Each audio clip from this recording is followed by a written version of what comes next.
নমস্কার দর্শক বন্ধুরা, আশা করি সবাই ভালো আছেন।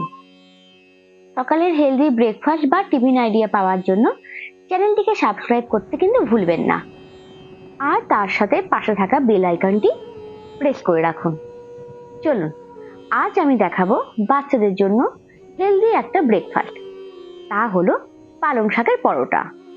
শাক সবজি তো অনেকে খেতে চায় না, বাচ্চাদের খাওয়াতে গেলে তো বড় মুশকিল হয়ে ওঠে।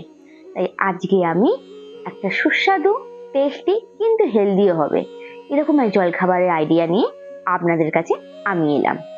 প্রথমেই একটা বাটির মধ্যে পালং শাকে কুচি কুচি করে কেটে আমি নিয়ে নিলাম। 2 বাটির মধ্যে পালং শাক নিয়েছি, আর কিছু সবজি আমি এখানে যোগ করব।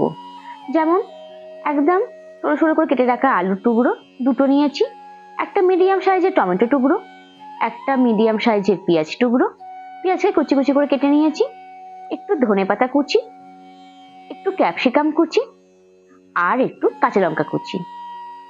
আপনার বাচ্চা যেমন ভাবে ঝাল খায় বা আপনি যাকে খাওয়াবেন, এটা আপনি বাড়ির যে কোনো কাউকেই মেম্বারদের খাওয়াতে পারেন, সেটার জন্য নয়।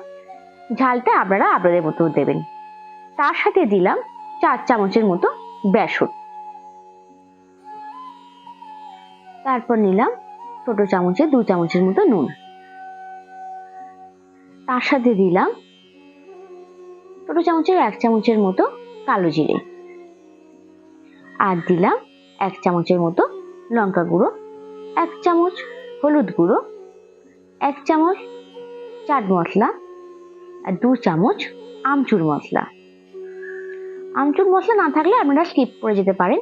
এই ক্ষেত্রে আপনারা ধনে আর জিরেকে রোস্ট করে সেটাকে গুঁড়িয়েও দিতে পারেন আপনারা। ব্যাস, তারপর একটু জল নিয়ে আমি এরকম ভাবে একটা পেস্ট করে নিলাম। এটাকে আমি একটু মিক্সিতে ঘুরিয়ে নেবো। তাই মিক্সি একটা বাটির মধ্যে আমি পুরো পেস্টটাকে নিয়ে নিচ্ছি। বেশি জল দেব না, খানিকটা জল দিয়ে আর একটু ময়দা দিয়ে আমি ভালো করে পেস্ট করে নেব।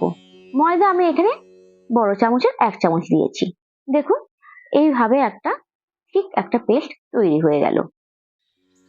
ব্যাস, এরপর আমি একটা ফ্রাই প্যানের মধ্যে একটা ব্রাশ দিয়ে একটু রিফাইন্ড অয়েল আমি একটু বুলিয়ে নিলাম। ব্রাশ করে করেই আমরা এই পরোটা বানাবো। তারপর একটা মিডিয়াম সাইজের হাতা নিয়ে আপনারা এরকম ছোট ছোট করে গোল গোল করে পরোটা আকারে বা গোলা রুটি আকারে শেপটা করে নেবেন। আমার কিন্তু এরকম গোলা রুটি করতে প্রথমে একটা প্রবলেম হয়, সেটা হচ্ছে প্রথম রুটি কিছুতেই আমার পুরো গোল বা শেপ হবে না, ভেঙে আমার যাবেই। তাই আমি বলে রাখছি, প্রথম 2-1টা হতেই পারে, অনেকেরই হয়, শুধু আমার বলে না।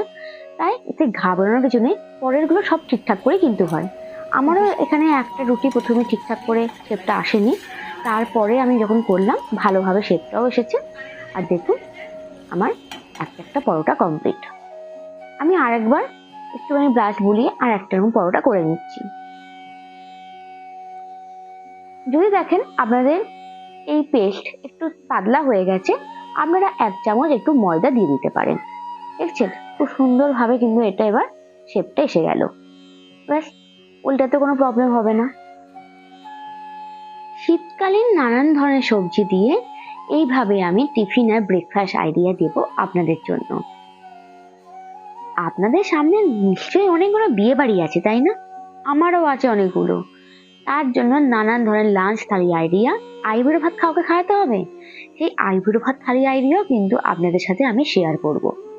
তার জন্য চ্যানেলটিকে সাবস্ক্রাইব করতে ভুললে কিন্তু চলবে না। ও হ্যাঁ, তার সাথে আপনারা পাবেন নানান ধরনের ডায়েট চার্ট আইডিয়া।